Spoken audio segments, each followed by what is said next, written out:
So this is the first of 3 lectures, and I want to thank Joseph Shier and the Shier Distinguished Professorship, the endowment, for making this possible. This is the first of 3 lectures that is thinking about how Israeli cinema exists in a transnational context.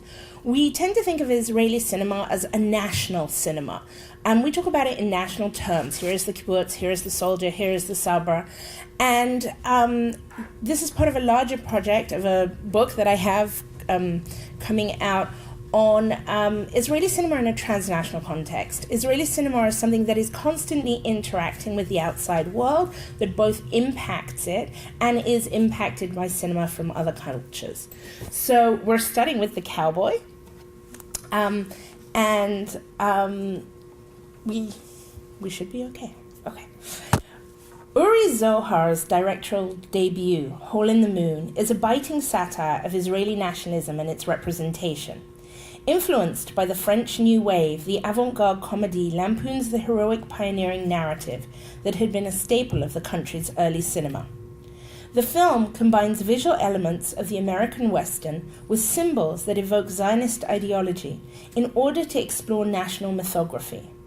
Zohar's allusions to transnational filmmaking, through which he combines a European art aesthetic with a Hollywood genre staple translated through the lens of the local national experience, speaks to Will Higbee and Sung Hui Lim's contention that a critical transnationalism does not ghettoize transnational filmmaking in interstitial and marginal spaces, but rather interrogates how these filmmaking activities negotiate with the national on all levels, from cultural policy to financial resources, from the multiculturalism of difference to how it reconfigures the nation's image of itself.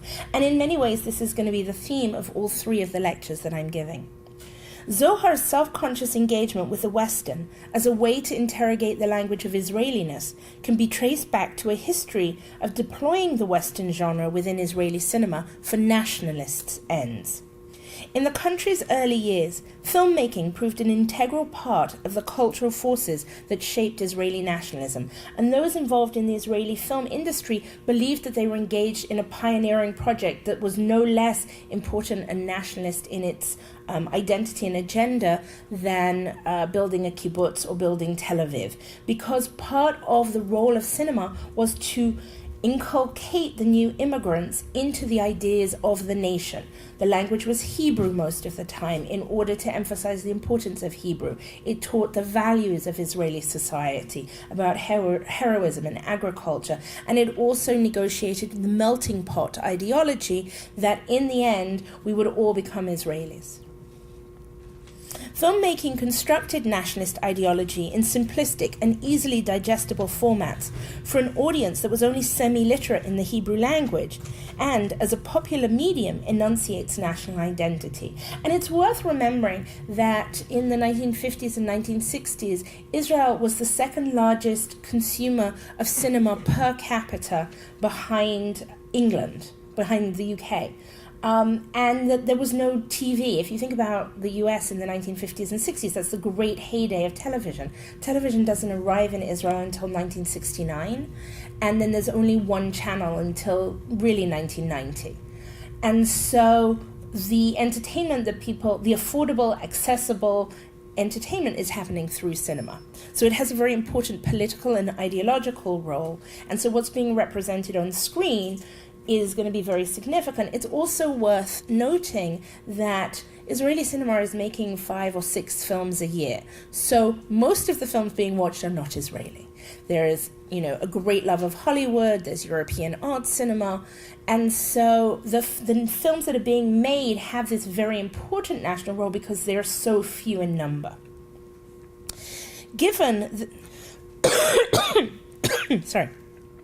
The fledgling industry began in the wake of the battle for the country's independence, but without studios, sound stages, meaningful budgets, or trained film actors, and at a time when the country was still under post-war rationing and austerity, the output was small and generally of poor quality. Given the technical limitations of the age, using the natural landscape, making films in outdoor spaces and requiring more action than dialogue circumvented some of the most problematic issues of filmmaking. By creating films about the contemporary reality, there was little need for costly sets and costumes. The sun provided lighting, and by limiting dialogue, there were fewer technical issues, such as shooting around the shadow image of the boom microphone. More importantly, less dialogue also solved the problem of casting. Filmmakers could choose between trained actors who had worked in theatre but often bore heavy diasporic accents, or untrained actors who were native Hebrew speakers. While the former clashed with the national ideology the films wished to represent, right, the Sabra ideals, the latter undermined the film's effective exportation to an international market who were more discerning about plot, character, and acting, and much less invested in the heavy nationalistic messaging. Along with solving the technical issues of filmmaking, the Western as a genre provided a recognizable vehicle for the film's subject matter for international viewers, and like the epic and war film, proved popular. Moreover, as a medium, the Western interrogated many of the issues that were central to Israeli national ideology during its heyday of the 1950s and 1960s. It offered an opportunity to construct a Jewish masculinity based on loyalty, courage, and sacrifice that were fundamental to the ideas of the Sabra, the native hero. Simultaneously, it offered an opportunity to consider racial conflict, Arabs against Jews, and even ideological conflicts, Zionists against diaspora Jews. It employed the language of new frontiers, border crossings, and the settlement of immigrants. The creation of an Israeli form of the Western can be seen in light of other international Westerns that employed imagery of lone heroes, myths of origin, and racial conflict within a regional and national paradigm that also engages with local film cultures, such as the Australian bushranger films, or those about the Canadian Pacific Northwest. So Hole in the Moon is really one of the first films we get, and I'm going to talk about it in a little bit. But I wanted, there's my Canadian Westerns. In a nod at your direction, I brought some Canadian Westerns for you to think about. The Western, although widely known as a distinctly American phenomenon, has a universal function, marking the genre of films that trace the origins of the nation by celebrating the pioneering phases of settlement and communal formation. In this spirit, the Israeli form of Western films represented the experience of developing a civilized, value-ridden society through battles against hostile forces of wilderness and human enemies, translating the nation's pioneering history into the genre film. Thus, the traditional image of the cowboy became the chalutz, pioneer, or the sabra, the native-born. The Western town was a Zionist project, such as the moshava or kibbutz, and the rifle, a machine gun. The Stetson and boots replaced with the kova tembel and sandals, and suede chaps became khaki shorts. These recognizable allusions marketed Israeli identity abroad while creating a homegrown popular entertainment in Israel. While the Western genre served as a point of departure for articulating Zionist history and experience, it was well received with audiences and critics alike. Films that showcased pioneering narratives, such as House in the Desert in 1949, which depicted efforts to make the desert bloom, and They Were 10, the story of a late 19th century. So this is A House in the Desert. There's some clips, and you can see, my students actually watched a little bit of the opening of the film, and you can see it opens with this like empty vista and the lone pioneer. There he is on his horse, looking to all intents and purposes like a cowboy.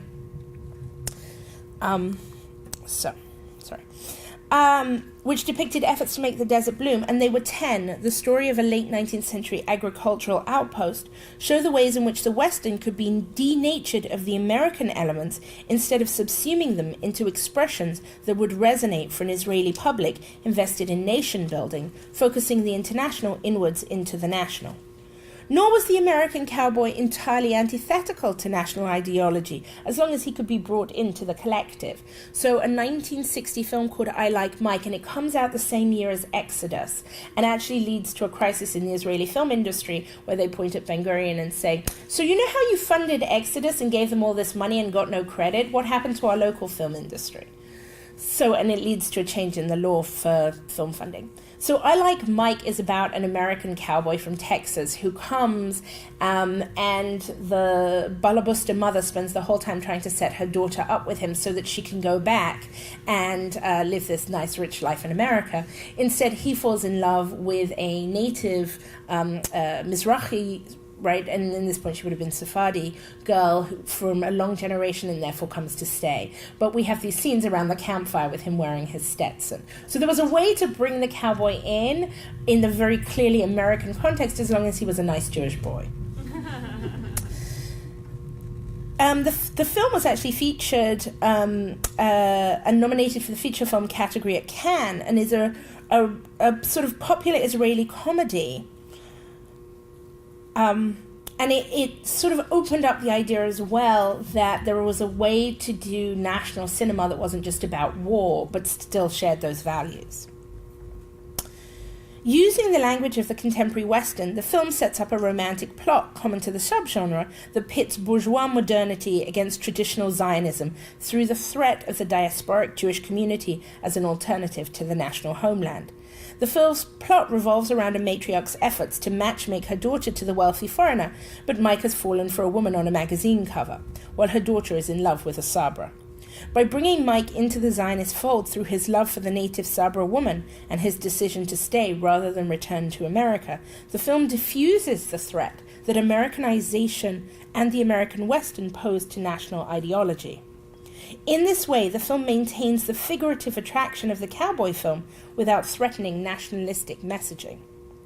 By contrast, Blazing Sands, released in England as Burning Sands and is actually most famous in German, as these things are, was a contemporary Israeli Western that pushed at the hybridity. So, I'll come to this in a minute. Was an Israeli Western that pushed at the acceptable hybridity form of the genre employed in Israeli cinema by failing to present reassuring versions of the dominant national ideology, thereby creating a national brouhaha with its appearance. The film, which depicted a quest to recover ancient scrolls across the state's borders and focused on the thirst for adventure, personal glorification, and enrichment, inspired a backlash in the press, among critics and with the political establishment that exposed the thin line between acceptable forms of transnational engagement during the early 1960s and those deemed a threat which would undermine the national project. I'm actually so I have a clip of the film. So this is the trailer. We'll see if we can make technology work. So this is the original cinema trailer for the film. You'll see it's dubbed in English. Blazing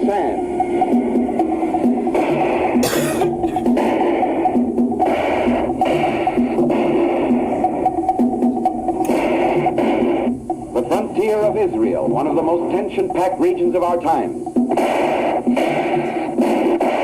Despite obstacles and danger, this story about present conflicts was entirely filmed at the scene of action in order to capture the authentic atmosphere.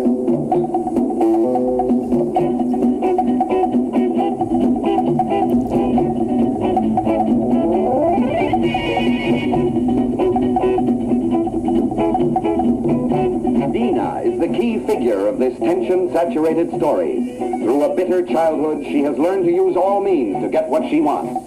Though spoiled and desired by many men, her true love belongs only to one, and she stops at nothing to save him. 50% for you, Tzaddik. And maybe something else. We've got to get Marco out of Sitra. David, you simply must help me. He's still alive.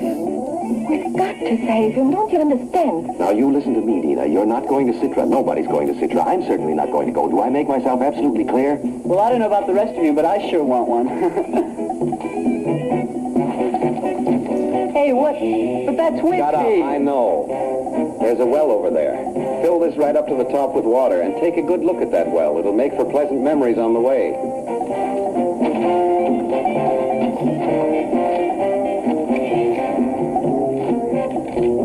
Where do you get this? From Wyatt Earp? Sure.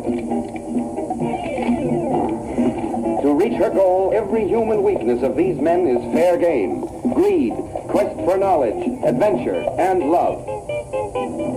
The police attempt to stop the dangerous expedition. Listen to me, do not cross the border. Hey, get back. Why, you dirty... You want to get blown up, you jerk? We're in a minefield. What? That's a pleasant surprise. How do we get out of here? Blazing Sand. Destination of the caravan is the ancient temple city of Sitra. These authentic shots unveil the solemn ruins of the mysterious temples carved out of the red rocks.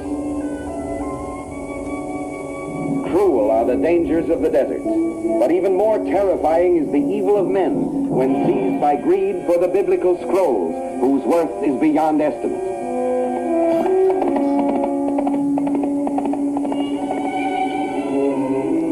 Here, they're coming! You fool!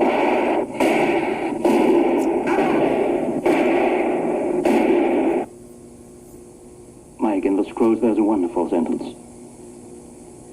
For him that is joined with all the living there is hope. Hope, Mike. But no man can escape his destiny.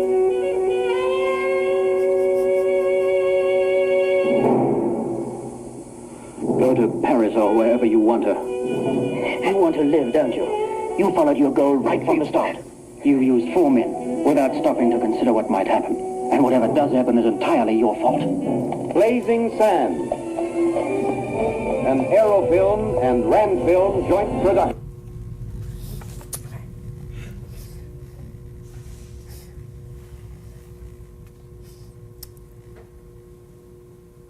Let's make sure we can get back. Yep, we're here. Okay. Right. So I'm going to talk a little bit more in the film in a minute, but one of the very first Israeli films is actually A House in the Desert, which interwove, right, this is A House in the Desert, which interwove the prototypical pioneering narrative with conventional elements from the American Western. The film's opening panning shot captures the desolate, hostile, and barren landscape, finally focusing on a single man looking out upon it. After a voiceover explains that there is no water and none can be expected to come from the heavens, the solitary figure mounts his horse in front of a tent that resembles a teepee. He slings his rifle over his shoulder, mounts his horse, and rides off. Thus established, the film never really returns to the imagistic motif of the Western genre, but it has already encapsulated the genre's value, that any man in this landscape is a lone hero, fighting nature and, if necessary, man. Revisiting the agricultural propaganda films made for the Jewish National Fund and Keren HaYesod, both before and after the establishment of the state, the film then embarks on the story of creating an agricultural settlement in the Negev near the Dead Sea, and desalinating the soil so that it can hold crops. Only once the project is advanced do women join and the community becomes a collective. And of course, when this happens, right, we're going to get the arrival of water, and then we're going to get the arrival of children. And this parallel between the appearance of women and children and the finding of water in the desert is about creating this image of fecundity. And this goes back to Avodah, one of the earliest films made in 1935 by Helmar Lursky, which has this incredible kind of socialist realism, like Soviet cinema feel about the machinery pumping water from the land, and then the water gushes in this very phallic way, and then of course all the children suddenly run out that we didn't know we had, and we get like kids and baby sheep and stuff. There's our phallic symbolism. The narration in House in the Desert, we learn later, is provided by the character playing the scientist, who helps the settlement think through the problems of the soil and find appropriate seedlings that will thrive, connecting the intellectual urban Jews with the agricultural pioneers. And this is something that's particular to the Israeli genre of Western, rather than pitting the urban, East Coast against the wild West Coast, which we see in the American Western, and, how the Eastern figure eventually becomes Western. Here, it's actually the intellectuals, the scientists are the ones helping facilitate the science to enable the agricultural pioneers to do the best of their work. This creates a picture of we are all Israel together, rather than creating conflict internally. The need to paint all of Israel as working towards communal goals, highlighting a shared collective, disrupts the traditional tensions of the American Western between the city dweller and the pioneer settler. The embedding of ideology, even when it disrupted the Western as a genre, was indicative of the local filmmaking industry's interests. This also applied to extra-diegetic concerns. The film was made in at least 2 different language versions. So A House in the Desert was made in at least 2 different language versions, and you can actually find both the Hebrew and the English voiceover versions available on YouTube if you're that committed to it. It's about half an hour. And you can see that it's all shot outdoors because we're really, this is made before studios arrive. So studios arrive, filmmaking studios. Margaret Klausner basically comes up with the idea that we have to have a studio. She lays the foundation stone in 1949. So by the time it's actually built and running, it doesn't get going till the mid-50s. And it really doesn't make any money until 1960. And that's because it becomes the videographer essentially responsible for filming the Eichmann trials. And so because there's only one camera inside, or one set of videography going on inside the courtroom for the Eichmann trials, they're filming it, and that creates the funding available later, because the whole world covers the Eichmann trials, so all the news channels have to buy the film footage. And that's essentially what really launches it, which is why films in the 60s are much better than films in the 50s. We also get the creation of a much smaller local television studio, which no longer exists, which is Geva Studios. And they come up in the early 50s, and they usually make local comedy films. The Herzliya Studios, which are still around today, make the bigger films. They have sets. They're able to do far more ambitious things. So during the 1940s and 1950s, depictions of the Western were widespread in Israel, appearing in a variety of mediums, including film, fiction, and serialized comics. The Western fit the myths and ethos of the period. But while Israeli film leaned on the Western because it was a model of cinema that was easily copied and its components translated into its particular situation, it only adopted those components of the Western that it needed, changing many of the original features to fit their new function. These too would change in time. So for example, you're going to end up with camels more often than you're going to get horses. While Nurit Gert has considered the ways in which Western imagery morphed into other Israeli film styles, particularly informing the war films of the late 1960s and fundamentally served a national Zionist vision, the Western was also a framework embraced by the Canaanite movement.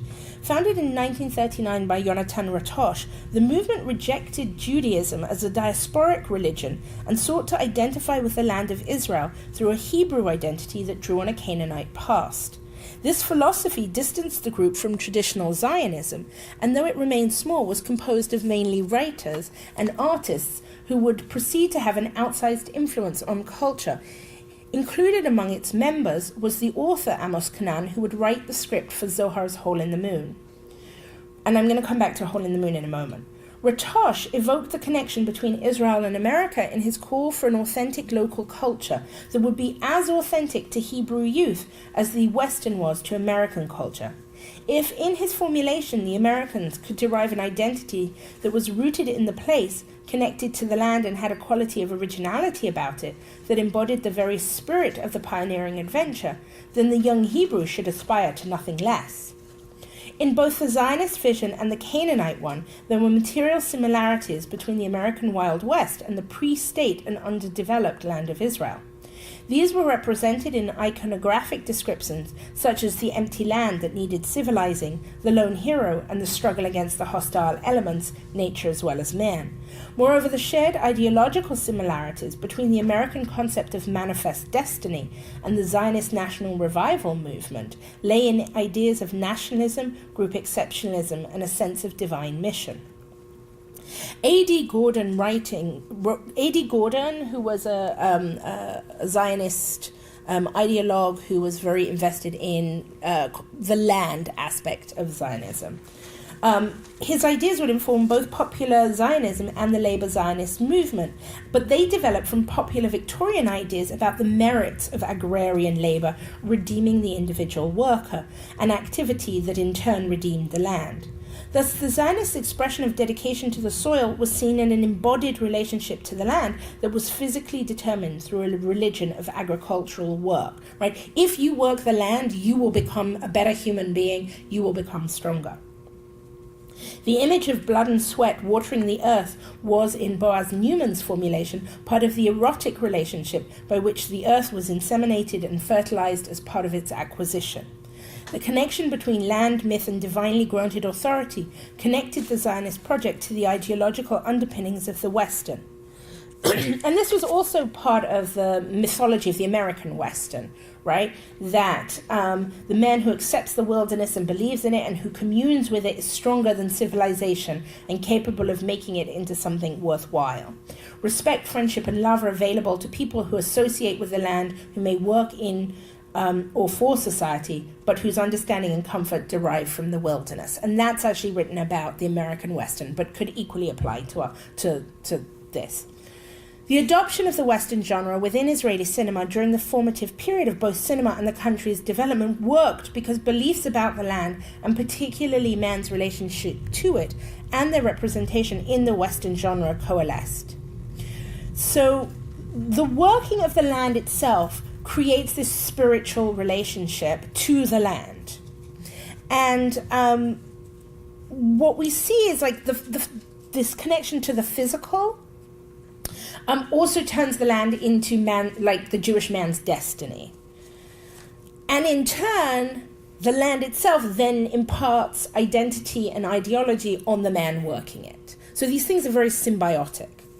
In the American context, the Western had already depicted this connection between man and agricultural labor or husbandry, characterized in images of men driving cattle or farming the range. But it could also be created through physical sacrifice. The image of the cowboy being shot is embedded in our cultural memory, and it is accompanied as often by images of the body being buried in the land, the picture of the Boot Hill Cemetery on the edge of town, and later the passage of time shown in the cemetery's incorporation into the town built around it. In the Zionist context, sacrifice is part of a narrative by which the land is made fruitful, worked by the living body, and then fertilized by the dead. Agricultural labor was not only about the desire for homesteading or even physical sacrifice, but also contained an additional element that was specific to the Israeli context. It tied labor to scientific advancement. This can be seen in descriptions of sanitation, advanced irrigation, or desalination techniques, and scenes set in laboratories with wise scientists. I can't think of a single American Western where you would get that. The youth and vigor of the pioneers is juxtaposed with the elderly man who facilitates the pioneering experience, though he does not physically participate in it. The valorization of masculinity that these images celebrated not only cast the land as feminine, but as the very embodiment of the feminine. Driven to make the land fruitful, the pioneers displaced the erotic relationship between men and women into an erotic relationship with the land itself. Following A House in the Desert, several films appeared during the 1950s that continued these thematic ideas. But the filmmaking... I'm going to come back to this. Hold on. Like, annoyed with my slides today. Following A House in the Desert, several films appeared. But the filmmaking achievements during this decade had more to do with production. The first internationally successful film, Hill 24 Doesn't Answer, and that's in 1955, was the first film to be completely produced in Israel, and that's Maaseh B'Monit, An Incident with a Taxi, and is a comedy in 1956, and the first Israeli color film, Without a Home, Be'en Moledet, in 1956. In plot terms, these works generally provided narrative frames which strung together a series of vignettes, flashback narratives, or interconnected personal stories, harking back to this pre-state filmmaking that often interwove documentary footage with nationalistic but thinly developed stories. In 1960, Blazing Sands, and that's the one we saw the clip from, a German-Israeli co-production, was released, and following a year later, we get They Were 10 and then I Like Mike. While They Were 10 presented a 19th century pioneering narrative, the two other films moved away from retelling recent Jewish history and instead focused the plot in contemporary Israel. Drawing on Zionist ideals, these films subtly interwove nationalism into more developed narratives. In all three films, the character storylines coalesced into a single plot, thereby moving away from the early cinematic experiments towards an increasingly sophisticated and integrated form of entertainment. So these Western films aren't just important because of the ideology or because they're like new stuff that we're learning to do with film, but because they developed an entirely more sophisticated narrative form for actually telling a story. And the reason that I do the Western is because it's actually a very dismissed form of culture, right? It's genre, it's not serious art. A lot of the scholarship on Israeli cinema has been on these important artistic movements. But actually a lot of the interesting technical develops happen in genre cinema because you're working on a formula, and then what you're really thinking about is how to do stuff better. And so a lot of the early innovative techniques actually happen in genre cinema. I won't talk about it, but there's some early film noir that comes out, and if you get a chance to watch it, I recommend El Dorado. There's some musicals, early film musicals that come out. And so these aren't thought of as like high culture, and yet they really play an important role because who's going to the cinema? It's not an elite space of high culture, it's everybody. The films also resurrect the image of the cowboy. While they nod at the Zionist pioneering correlation of the genre's early usage in an Israeli context, like film in the desert, this pioneering stuff, the I Like Mike and Blazing Sand were particularly focused on bringing the cowboy narrative into the present and using this particular style to comment on contemporary Zionism. They situated their cowboy experiences in the present and tackled issues that were relevant to the period. The conflict between diasporic Jewry and Israel, the trend of young, thrill-seeking adventurers who risk their lives to cross the Jordanian border and visit the ancient city of Petra, the Red Rock. And these films consciously imported American imagery into the local Western. For the critics, this created an incongruous and imported style that jarred with the locally based story. But audiences enjoyed the popular cultural form and the illusion of a locally made authentic Western. By contrast to the mid-century contemporary Western, Baruch Dina's They Were 10 offered a traditional pioneering Western. Working in the editing room whilst a film student at Columbia University when A Home in the Desert was being processed, he witnessed the earliest efforts at filmmaking, and returning with his foreign training would make one of the first Israeli epics. In They Were 10, 9 men and 1 woman set out to establish a new settlement in the Galilee in the late 19th century. The film's poster, let me pull up this for you because there we go. This is the film's poster for They Were 10. And I mean, it just, it's like a classic of pioneering wagoning. It directly alludes to the Western through its visual evocation of a wagon train carrying tools and a small band of settlers walking in its wake as they follow an armed guard on horseback. Translating the conflict between Native Americans and the new settlers, the need for water in the hostile landscape, the film depicts the Zionist pioneers beset by difficulties that include hostility from the neighboring Arab village that controls the local water source, a troublesome Turkish official, internal feuds and drought. Its focus on the community's internal feuds, in addition to the more conventional Zionist propaganda film's attention to agricultural labor and armed resistance to attack, raises the film from propaganda to compelling drama. And this is a still from the film as they're heading towards the settlement. And I mean, it's, if I had told you this was an American Western, you wouldn't have doubted me. Manya, the only woman in the group, is married to Yosef. Many of the plot's tensions specifically arise around this union. At first, they share their sleeping quarters with the other men at the site. In this way, their marriage and its celebration of individuality are marginalized in the collectivism of the pioneering enterprise. Taking on a traditional domestic role, Manya, as the only woman, cares for all the men at the site, providing meals, washing clothes, and nursing them through malaria. Ella Shochat has argued that the pioneer woman in Israeli films is an exalted Madonna, becoming the great mother, and is an exemplar of self-abnegation. And it's part of something I've been talking about in my class with my students, which is the woman's role always is to support the male's heroism. Without privacy in the shared house, she must go to great lengths to be alone with her husband in nature. And it is here, looking out at the land the men have tilled and turned from a barren landscape into a fruitful harvest, that she then seduces her husband and predictably falls pregnant. So we're back to inseminating the land, right? Fertilizing the soil and, male fecundity. Having fulfilled her role as mother, she then dies, suffering the fate of the frontier woman in many Western films. In this spirit, the film draws on the legacy of Hollywood Westerns, in which male camaraderie and the pursuit of danger tests the heroes as men. But it is also characteristic of the genre that women are always a threat and a potential danger, because they're disruptive. Since the woman's presence disrupts male bonding, this becomes evident in They Were 10, when one of the other pioneers, of course, falls in love with her, or when the men risk the wrath of the Turkish official and endanger the entire settlement by building the woman a private room.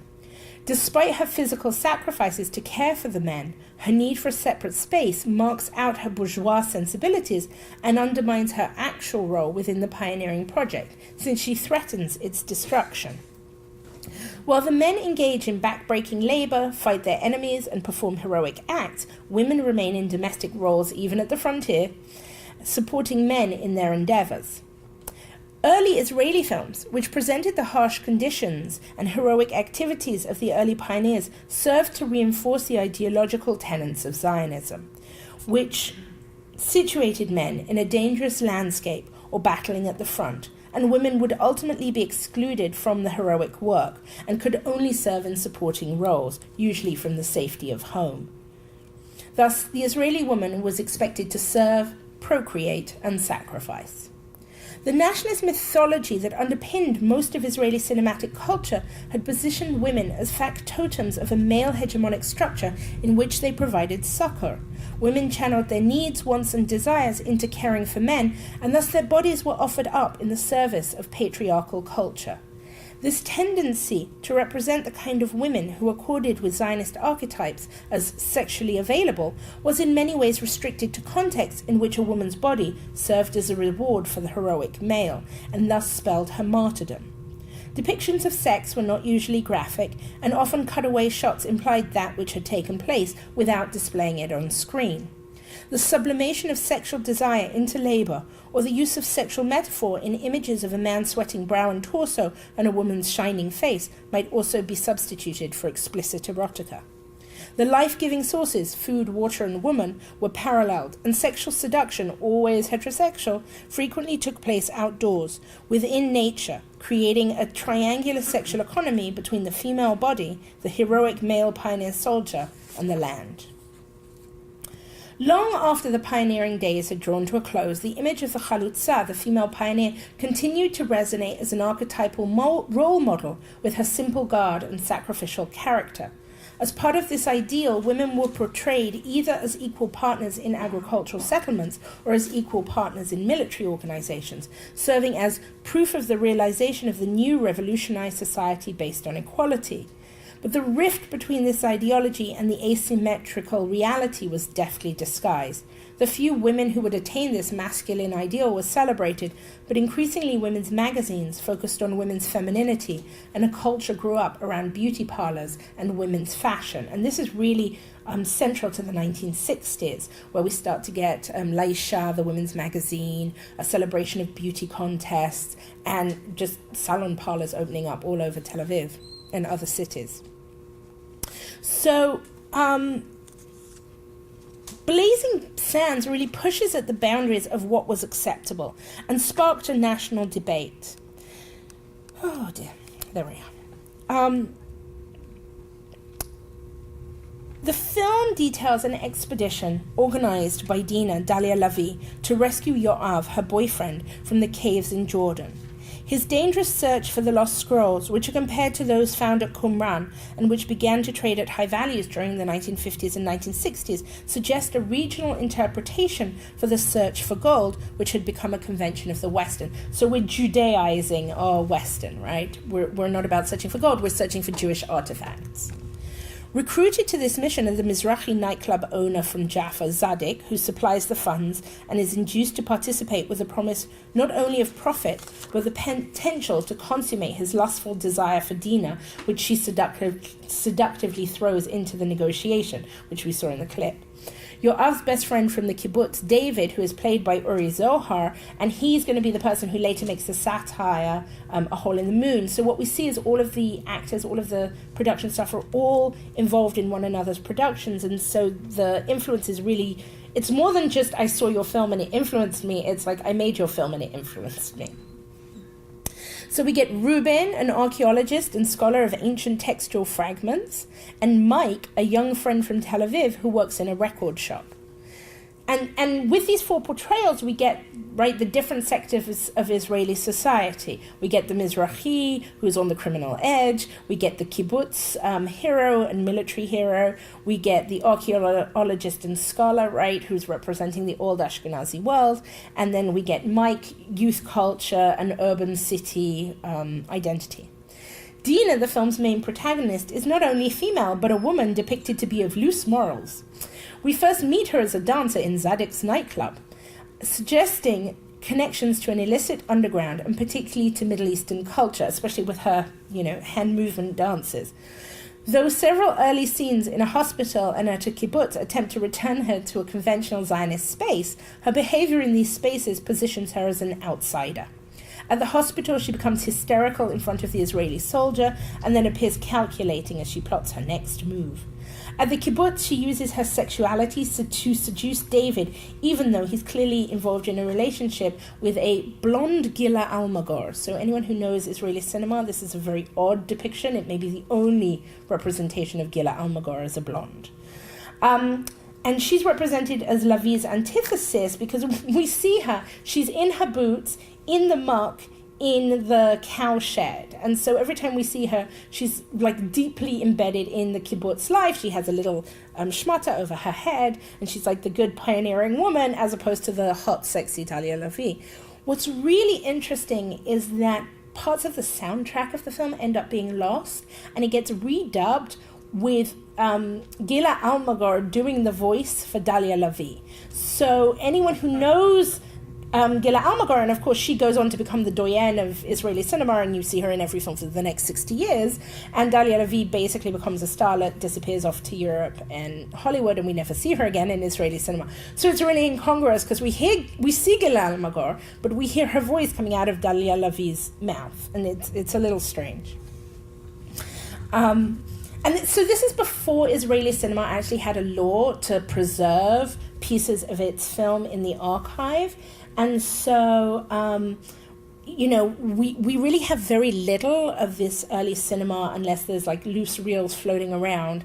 And Dalia Lavi, this film ends up being kept really in the German dubbed version because the Ofarim, brother and sister musical duo, do the soundtrack for it, and they're kind of a hit in Germany.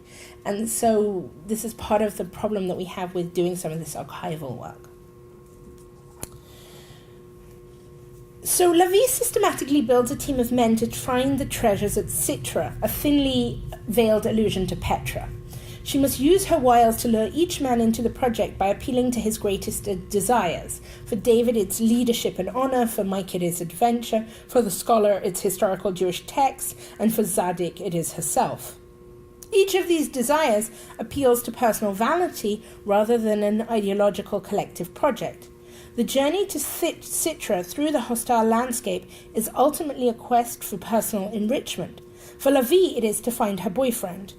And the landscape is across the border in Jordan, thereby disconnecting the narrative from a pioneering effort or a project of settlement, instead evoking a dangerous adventure, but one which the band has no ideological or nationalist right to engage in. And this is why it pushed at what was acceptable in the Western. So this is about individuality, personal desires, the accrual of wealth, greed, vanity, and it's happening over the border in Jordan. And part of the reason that this was so problematic was that in the same period of time, there were a lot of youths who were going over to Jordan to go see Petra. And the act of going over the border ended up making them appear to be spies. And, right, this is after 1948 and before 67. So the land is, the whole West Bank is Jordanian. And so traveling into Jordan seems like it's a spying mission. You also have Arab Falahin coming in and kind of committing terrorist attacks inside Israel in this period of time. So the border is a really, really tense space. And youths were getting killed. And at the same time, there's a really popular song. I'm going to play you the popular song from the period.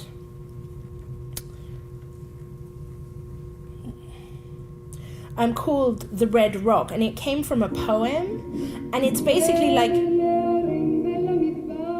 going into the desert, right, following myths. No living man has returned from it, and it's called The Red Rock.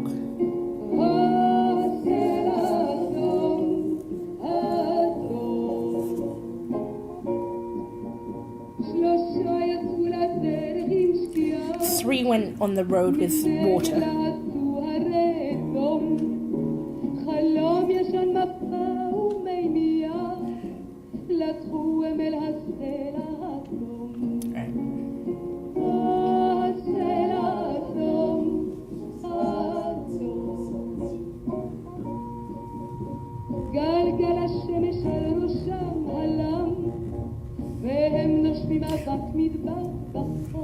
So the day passes, they're breathing just sand and heat, but they really got to see the Red Rock. Okay, so there was like this kind of popular cultural mythic association with going there. There's a lot of danger. There's danger to the border.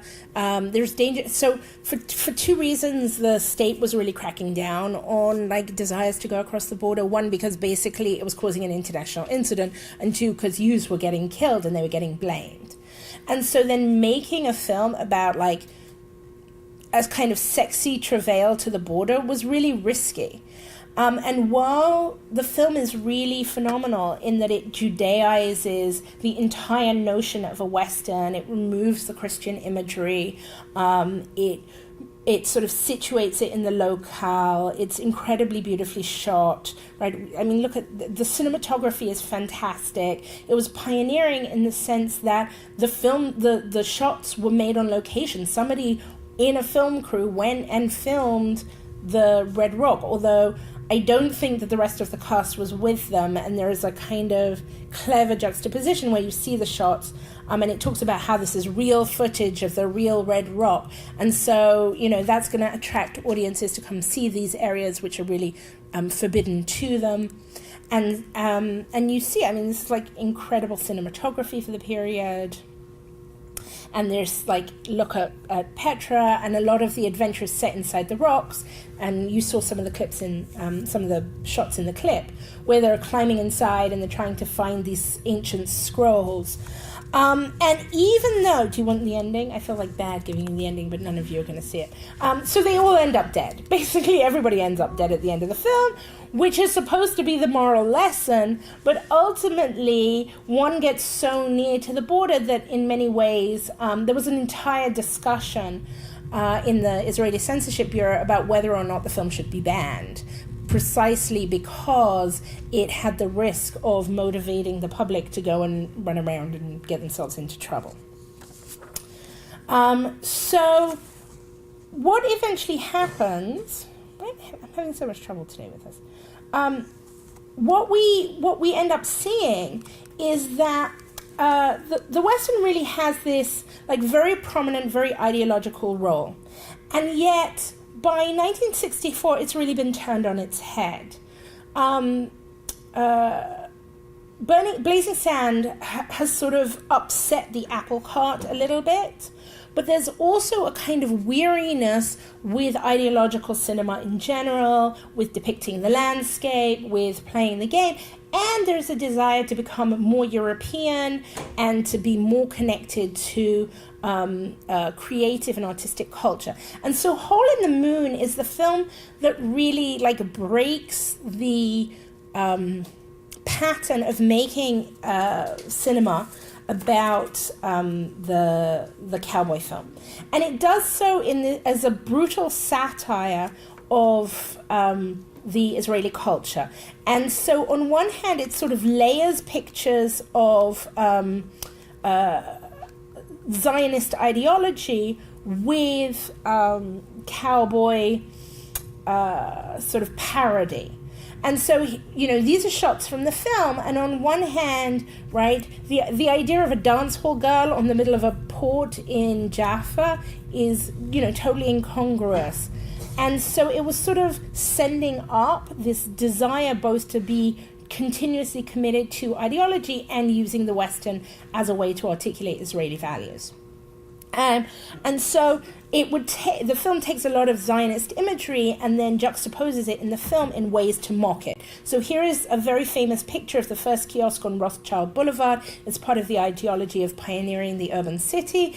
And then here it is set in Hole in the Moon, and they take the same kiosk and then pull out so that you get this kind of zooming in shot. It zooms in and out. And that here is our kiosk, but really it's in the middle of nowhere. It's not this pioneering urban dream that we're creating in sticking up a kiosk in the middle of the desert. And so it keeps returning to this critique. For some reason, everything's out of sync today. It has this lynching that goes on. It has this fake town with flat fronts, but we go behind the flats in order to see that there's nothing there, and it's a parody on the building of Tel Aviv and how we're seeing this ideological dream. And I have a little clip that I usually show my students. Right?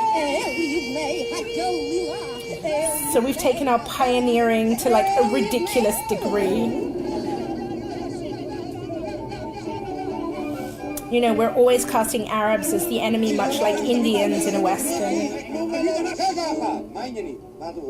אנחנו תמיד משחקים אנשים רעים. אנחנו רוצים פעם אחת לשחק אנשים טובים. אתם לא נורמלים אתם? אנשים טובים. טוב, אנחנו יודעים, אבל פעם אחת, תפקיד קטן, אבל טוב. ערבים צלם. זה קולנוע. דווקא בגלל זה. מזרחי זה קולנוע. תודה רבה, אבל רק סצנה אחת, רק אחת. תודה רבה, אבל רק סצנה אחת. בסדר, אני באמת שלום. שלום, להתראות. אל יבני הגליל, אל יבני הגליל, אל יבני הגליל, אל יבני הגליל. אלוהינו היקרים שלנו.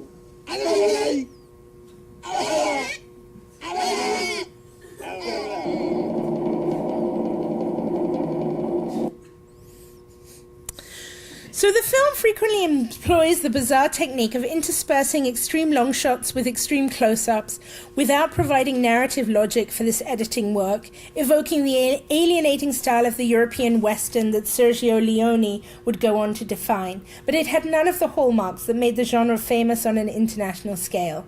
The resonant Ennio Morricone soundtracks, the spectacular cinematographic panning landscape shots, and the richly colored film stock were possible because of Hollywood studios' support for westerns, even those filmed in Italy and Spain. Such enterprises were far beyond the budget and practical filmmaking equipment and resources available in Israel. Zohar's modus operandi involved a large degree of improvisation on set, frequently casting off Amos Kanan's scripts and instead working from notes he had made for the day's shooting. I mean, he actually drove Amos Kanan so crazy that there are still stories told about, the two of them fighting, Amos Kanan, walking off set, them wondering why he's even there. The filmmaker's generally erratic behavior and his habit of treating the entire enterprise as a game further affected the erratic, experimental quality of the film. Yet the Hole in the Moon's strength lies in this dialogue with Zionist elements and its disruption of the traditional mythology. Whereas once sexuality was only represented in chaste heterosexual encounters, or more often in the homoerotic camaraderie between brothers in arms, and in the erotic association between women's bodies, fecundity, soil, and water, women were increasingly being displayed sexually on screen. Dalia Lavi's erotic dancing in Blazing Sand had embedded this new female sexuality into the national consciousness, particularly with her move from local celebrity to international star, playing in Hollywood films. But the images that redirected past sexual desire into militarism and agricultural pioneering had become so ubiquitous that Zohar could parody this motif while using the newly represented permissiveness to upend the sanctity of pioneering Zionism, i.e. the girl in the bikini. In an iconic scene, right, we have this moment where she's carrying the gun, she's driving the hound plow, harnessed to a horse, which is led by a man wearing long robes, who in a second shot is holding an umbrella and the leash of a pet dog. The woman is singing the Zionist pioneering song, God Will Build the Galilee, and her curious procession is spliced with a shot of several men dressed in traditional Bedouin garb, racing on horses, waving guns, who appear to be giving chase as they ride into the camera. In the rapid juxtaposition of scenes, the film breaks down the traditional elements of Zionist imagery, which also became the staple of the Israeli Western. Working the land, bearing arms to defend it, the existential threat of the Arab, the need for a national homeland that is tied to a diasporic history of persecution, in this case exemplified by the Ukrainian peasants who want to enact a pogrom, and equality between the sexes signified by the woman driving the plough. At the same time, Zohar is able to satirize the violence and women's sexual availability because Blazing Sand had opened the door to questioning their role within the national iconography. And so it's the same guy who makes this film that is the kibbutz hero in Blazing Sands, in case that wasn't clear to you. Mizrahi's protests against the Arabs' request for positive representation when he denies them on the basis that they are Arab presupposes a convention understood by the audience that Arabs are the country's existential enemy and as such can never enjoy any other role but a negative one. Blazing Sand had already challenged this stereotype by making the Bedouins the characters who ultimately allow the final survivor of the expedition to return to Israel. Zohar, building on this challenge to what had become a racist stereotype, uses the scene to highlight the nation's acceptance of prejudice towards Arabs. In character, he responds to the Arabs' request by arguing that this is a movie they are making, and therefore the representation of fantasy, in which anything is possible. But Mizrahi's repetition, it is the movies, reminds the audience that films in Israel established social expectations and were not inherently an object of the imaginary, but an articulation of values that established a set of norms within the normative discourse. By the time Zohar made A Hole in the Moon, audiences had become tired of the valorizing narratives of the long-lost pioneers. It wasn't that this national imagery was no longer important, but that it had been relegated to memory to be sanctified and preserved. For entertainment, audiences wanted to see something real that reflected their own lives and contemporary reality. And in many ways, the filmmaking turned inwards, creating local comedies and dramas. Zohar's film and its evocation of pioneering legends was of no more interest than the mythologizing films it was mocking. And Zohar's backwards-looking imagery, coupled with the film's idiosyncratic style, made it unwatchable. It was rejected by the public and tanked at the box office. The Western no longer provided a meaningful engagement for Israeli audiences who had no interest in a local variant when they could watch the many international versions that were being imported into screens around the country. As such, the industry would turn towards satirical comedies that represented the problems of immigration during the middle of the decade, and then following the war in '67, returned to the less controversial nationalist heroic genre in several war epics. It would take until Dan Wallman's Valley of the Strength, Geoni, in 2010, 50 years after They Were 10 was made, for another Israeli pioneering Western to appear.